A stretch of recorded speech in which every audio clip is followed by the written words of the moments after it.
Hey guys, let us continue with our polity static series. Today we will cover the topic which is Dpsp. So what is this Dpsp? It is contained in the article 36 to 51 of part 4 of our Indian constitution. DPSPs are inspired from the Irish constitution. Dr. B.R. Ambedkar, he described DPSP as a novel feature, and DPSP and fundamental rights or philosophy, soul and confines of the constitution. So what is the philosophy, soul and confines of constitution? It is both the DPSP and the fundamental rights. They are essential for governance. Now what are the features of DPSP? Constitutional instruction to state. So it is like constitution has instructed how to go about the governing the states, which are mentioned in DPSP. They resemble the instrument of instruction of Government of India Act 1935 to the Viceroy. Just like instrument of instruction acted as a guideway or pathway to the Viceroy, the DPSP will act as a pathway to the government today. Aim to establish economic and social democracy. As we already saw, fundamental rights ensure our political democracy, whereas DPSP ensure our economic and social democracy. It aims to establish a welfare state. Then Article 37, it says that these are the fundamental in the governance, and it shall be the duty of state to apply these principles in making laws. They are non-justiciable. So, Article 37 says DPSP are fundamental in governance. State must try to incorporate them, but they are non-justiciable. Supreme Court said that DPSP can be considered as reasonable restriction in relation to Article 14 and 19. So, to apply the DPSP into effect, 14 and 19 can be compromised. So DPSP get priority over these two articles. Now the classification like socialistic principle, Gandhian principle, liberal principle are not mentioned in the constitution, whereas we do it for our convenience. So here they gave that health and education related DPSP, if we remember it, we can quote it in our mains answers. Now what are the principles, and here they are given the sections. Socialistic principle. Article 38, 39, 39A, 39B, 41, 42, 43, 43A, 47. So these are the socialistic principles. Now what are the Gandhian principles? 40, 43, 43B, 46, 47 and 48. So basically 46 to 48, then 40, 43, 43B are in Gandhian principle. And then liberal intellectual, in which we have 44, 45, 48, 48A, 49, 50, 51. So from 48 to 51, in that 48A is also included, along with this 44 and 45 also comes in liberal intellectual. Now during the 42nd Constitutional Amendment Act 1976, it added DPSP. What are the DPSP added during the amendment? Article 39, 39A, 43A, 48A. So these four articles were added during the 42nd Amendment. 39, 39A, 43A, 48A. 39, it talks about to secure the opportunity for healthy development of children. This is for healthy development of children. 39A talks about the promote equal justice and to provide free legal aid to the poor. 43A, it talks about the participation of workers in the management of industry. 48A, it is about safeguarding the forest and wildlife. So, 39, healthy development of children. 39A, free legal aid. 43A, workers in management of industry. 48A, forest and wildlife.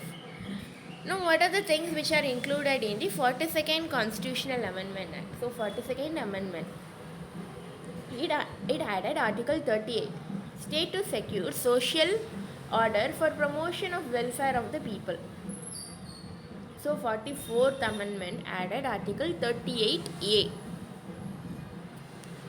According to Article 38A, state will secure the social order for promotion of welfare. Article 38 is related to promotion of welfare. So there was a question asked in prelims 2021, I guess.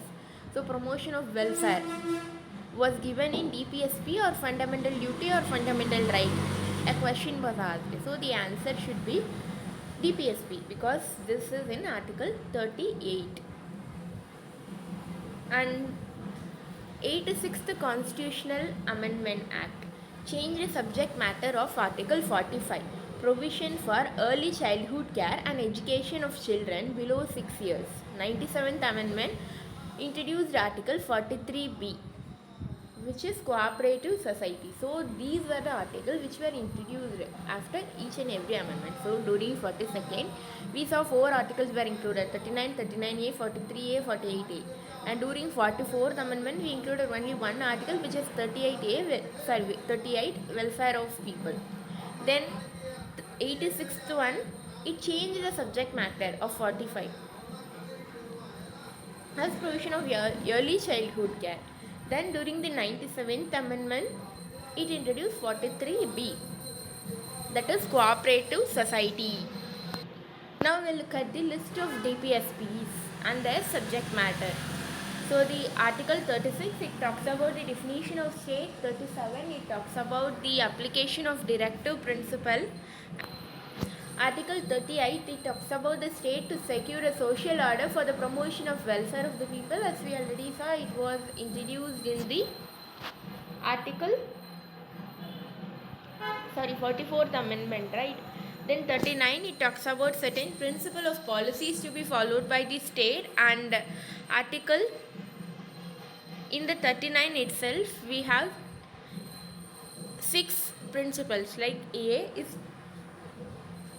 about right to adequate means of livelihood. B, equal distribution of material resources of the community for the common good. Prevention and concentration of health, equal pay for equal work. Preservation of health and strength of workers. Opportunity for healthy development of children. So these are the 6 principles: adequate means of livelihood, distribution of material resource, concentration, prevention of concentration of wealth. It should be wealth, not health. Then equal pay for equal work for both men and women, and also even the trans persons. Like preservation of health and strength of workers, opportunity for healthy development of children. All these comes under the 39. Now what that 39A talks about, we talk about the equal justice, a free legal aid. So free legal aid, 39A. 40, organization of village panchayat.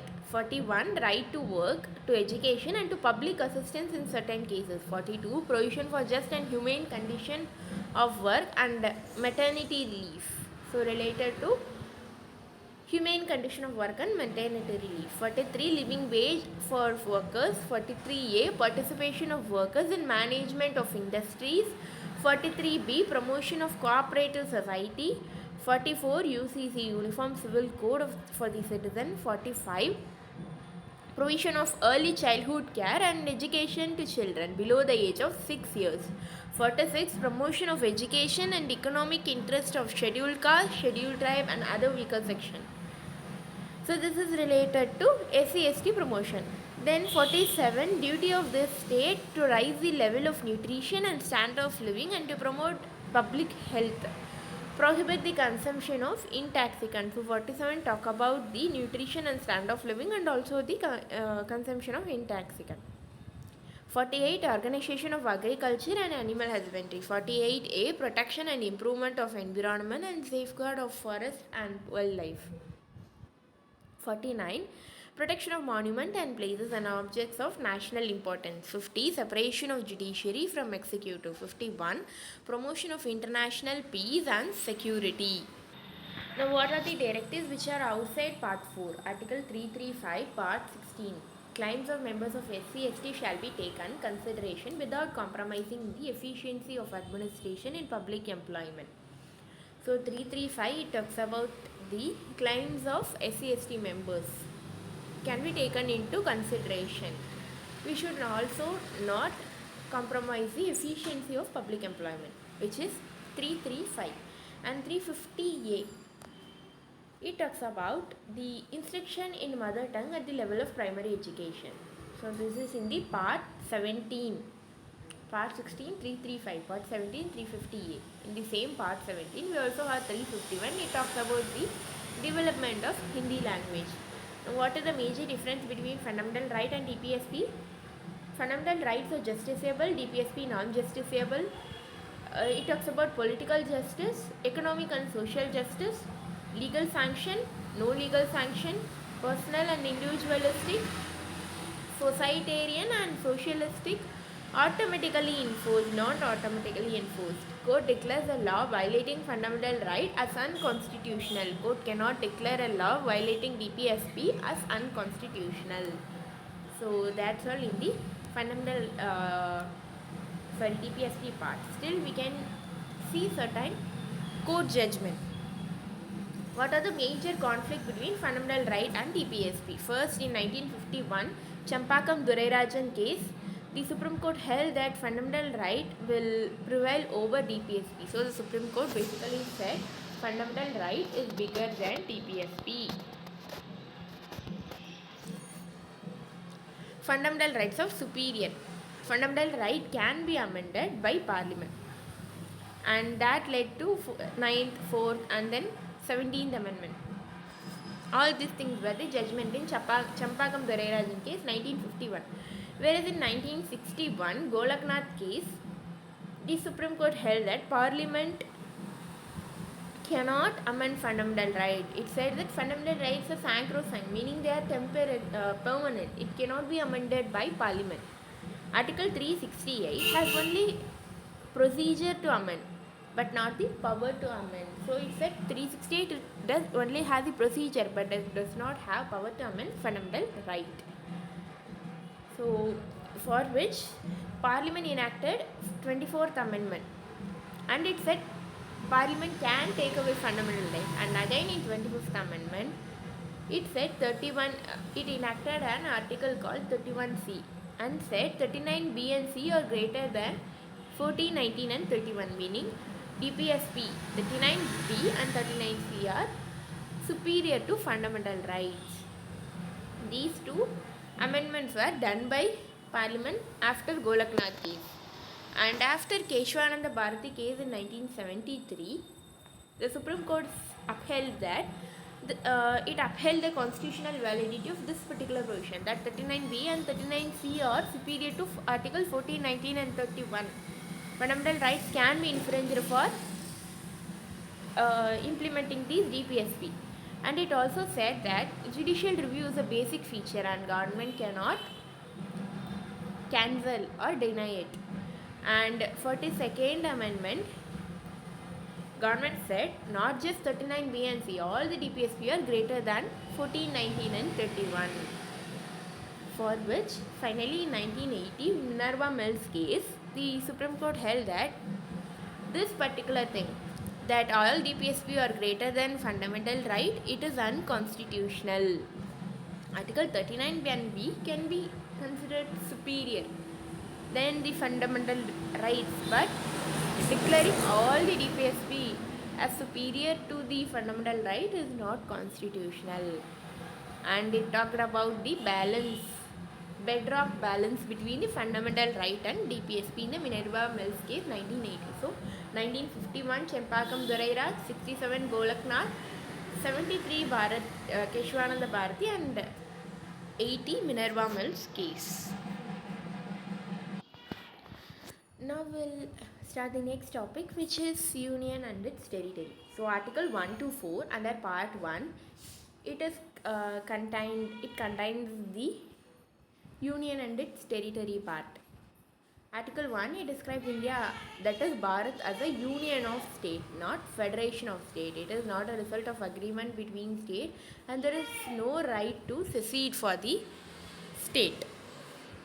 Now according to Article 1, territory of India can be classified into three categories. What are they? Territory of the state, union territory, and territories acquired by the government of India. So the word territory of India, it includes states, union territory and territories acquired also. Territory of India is a wider expression than Union of India. Union of India, it simply means states, whereas territory includes not just state but also UT and acquired territory. Then Article 2, it grants power to Parliament. What are the powers?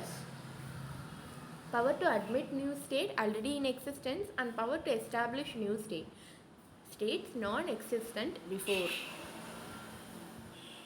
So Article 2 talks about the power to admit new state already in existence and power to establish new state, admit or establish, which are already in existence or non-existence. Whereas Article 3 talks about authorization of Parliament to deal with internal readjustment of territory of constituents of Union of India, that is states.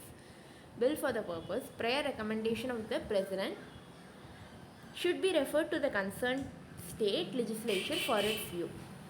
So under Article 3, President has to recommend this particular amendment prior to Parliament considering it.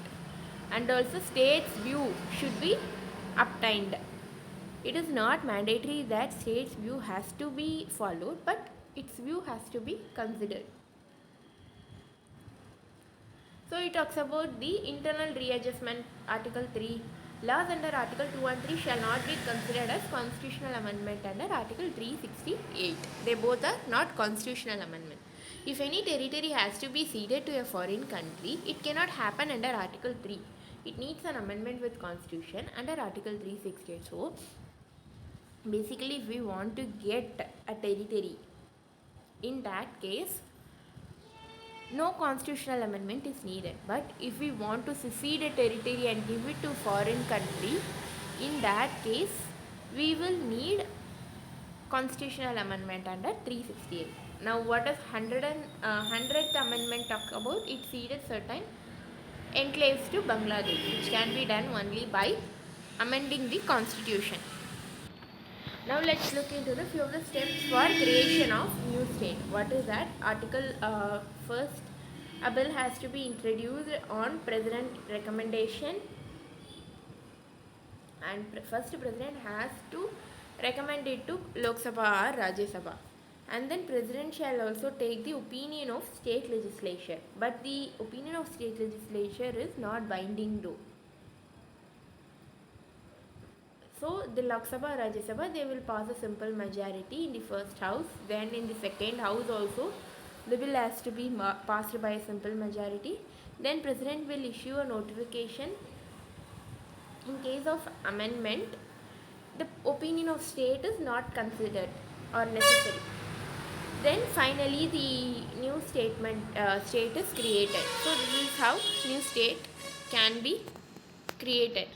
Now, what are the new states that came into existence after 1956? So, first in 1960, MG were created from Bombay. What is that? Maharashtra and Gujarat were created from Bombay. And then in 1963, Nagaland was created. 66, Haryana, Chandigarh and Himachal Pradesh from Punjab province. Manipur, Tripura and Meghalaya were created in 1972. And in 1975, Sikkim was created by 36th Constitutional Amendment Act. 1987, Mizoram, Arunachal and Goa. MAG, M-A-G. In 2000, CUJ. Chhattisgarh, Uttarakhand and Jharkhand. In 2014, Telangana. So 1960, 63, 66, then 72, 75. After which 87, 2000, 2014, MG, then Nagaland, H2C, Haryana, HP and Chandigarh, then MMT, Sikkim, MAG, CUG, Telangana. So we have to remember it by using some mnemonics or something, you have to remember that. Then evolution of states and union territory. First, Dar Commission was formed in 1948. It talks about reorganization of state on the basis of administrative convenience rather than linguistic factor. So it talks about administrative convenience, and in 1948, same year itself, JVP committee was formed. It is a committee of Jawaharlal Nehru, Vallabhbhai Patel, and one more person is Patabi Sitaramayya, I think. So formally, they rejected language on the basis of as a basis of reorganization of state. So again, this committee rejected language as a basis for creation of state. And then after Poti Sri Ramalu's hunger strike and death, they formed Fazal Ali Commission, which submitted its report in September 1955. Broadly accepted language as the basis for reorganization of the state. So broadly it accepted, which means that it rejected the theory of one language, one state. It does not mean that only one language people should live in that state. No. It can be created on linguistic basis, but even other language speaking people can reside in a state. So based on Fazal Ali Commission, State Reorganization Act 1956 was enacted, and 7th Constitutional Amendment Act led to abolition of fourfold classification of state and formation of 14 state and 6 union territory. So after 7th Amendment, abolition of fourfold classification of state was there, and 14 state and 6 union territory were formed. First linguistic state was created in Andhra, 1953. Right? Now here this fourfold classification is like A, B, C, D classification we had earlier, we abolished it and created just states and union territory. Now the next chapter is citizenship. Who are citizens? At the time of commencement of constitution, person who domicile in India, born, and any one of the parent is Indian, descendant or resident in India for 5 years is called citizen. Domicile in India, born, or any one of the parent is Indian, are resident for 5 years.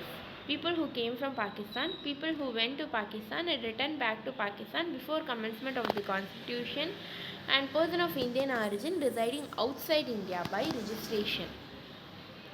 So all these people are Indian citizens.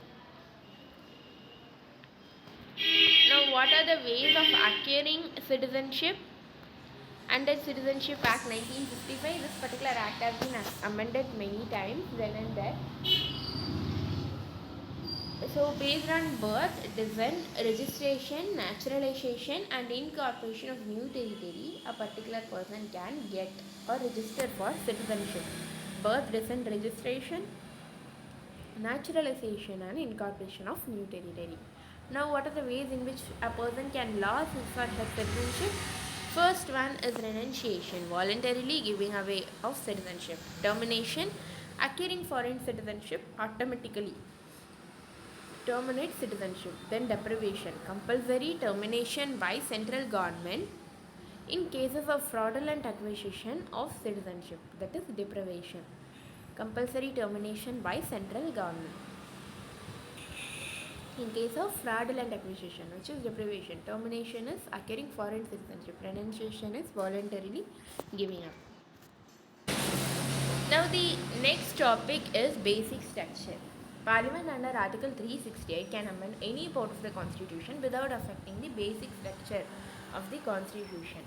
So what are the cases with respect to basic structure? First, we all talk about the Keshwananda Bharati case in case of basic structure doctrine, but before that itself we had two judgments. One, first in Shankari Prasad case 1951, Parliament, it said that Parliament can take away fundamental right, and then in the Golaknath case 1967, the Supreme Court held that Parliament cannot take away fundamental right, they are sacrosanct, that is, it cannot amend them.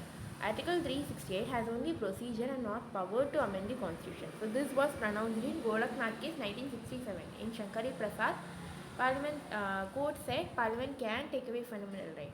And then finally in the Keshwananda Bharati case 1973, the Supreme Court said that Parliament can amend fundamental right but without affecting the basic structure. Now what is the basic structure comprises of? So in that doctrine is not a fixed one. It is a dynamic or evolving doctrine which contains principles like supremacy of the constitution, republic and democratic form of government, secular character of constitution, maintenance of separation of power, federal character of the constitution, mandate to build a welfare state contained in Dpsp, then maintenance of unity and integrity of India, sovereignty of the country, democratic character of the polity, unity of the country, essential features of individual freedom, the mandate to build a welfare state, sovereign, democratic and republic, the provision of social and economic and political justice, liberty of thought, expression, belief, faith and worship, equality of status and of opportunity. So all these are some of the basic principal doctrine evolved by the Supreme Court over the years. So now the next topic is about the federal system. Federalism. What is federalism? It is about sharing of power between center and state. Federal government in India. India is a quasi-federal government which is a blend of unitary and federalism, right? In federalism there are two types. One is by agreement, formed because of agreement of state. Next one, the right to cede. And they also have right to cede or not, secede or not, from the federalism again. So in case of USA, it is formed by agreement and the states have right to secede. But in case of India, it is not formed because of agreement. It is a union of state, not federation of state as per Article 1. So Indian states do not have right to secede. Now what are the federal features? Dual polity, written constitution, division of power. Like in union list, 100 features are there, and in state list 61, concurrent list 52. Then constitutional supremacy, rigid constitution, independent judiciary and bicameralism. Then unitary features. What are the unitary features? Strong center with more and most important subject, residuary power overriding over state legislation. So unitary features, they are strong center, indestructible union of destructible state, single constitution and single citizenship, flexibility of constitution, no equal representation to the state, emergency provision, common CAG and ECI, parliamentary authority over state list, which is for international agreement, parliament has priority over state list. Then appointment of governor. All these things are unitary features. And then all India service, integrated judiciary, absolute veto over state bills. So these are all the unitary feature. Now what are the comments by various people? Granville Austin said Indian federalism is cooperative federalism, whereas Maurice Jones said it is bargaining federalism. Paul Appleby said India is extremely federal, whereas Ivar Jennings said federation with strong centralizing tendency, which is more or less true, right? So these are various comments. Then B.R. Ambedkar, he himself said that both unitary and federal based on the requirement of time and circumstances. So Ambedkar said it was framed on both these circumstances. Like according to the circumstance, our country will become or function either as a unitary or federal government. Then K.C. Ware said it is quasi-federal. And Santanam said Central Grant and Planning Commission increased the dominance of center. So these are various comments by different people. Now what are the Supreme Court judgments? First, in S.R. Bommai case 1994, Supreme Court held that federalism is a basic feature of the constitution. Basic structure doctrine evolved in 1973. In 94, in S.R. Bommai case said federalism is also a basic feature. And in Keshwananda Bharati case, we also know federal character of constitution was made a basic structure again. So what are the challenges in working of federalism? The rise of regional party, which is increasing their dominance on the center, and the misuse of Article 356 by the center, that is the president rule. And then accords like Assam Accord, Mizo Accord, Punjab Accords were signed. Then creation of new states based on the linguistic and developmental need. Then sharing of water, territorial dispute, increased grant and statutory transfer to the state. So these are various challenges in federalism. So that's all in this part. Thank you.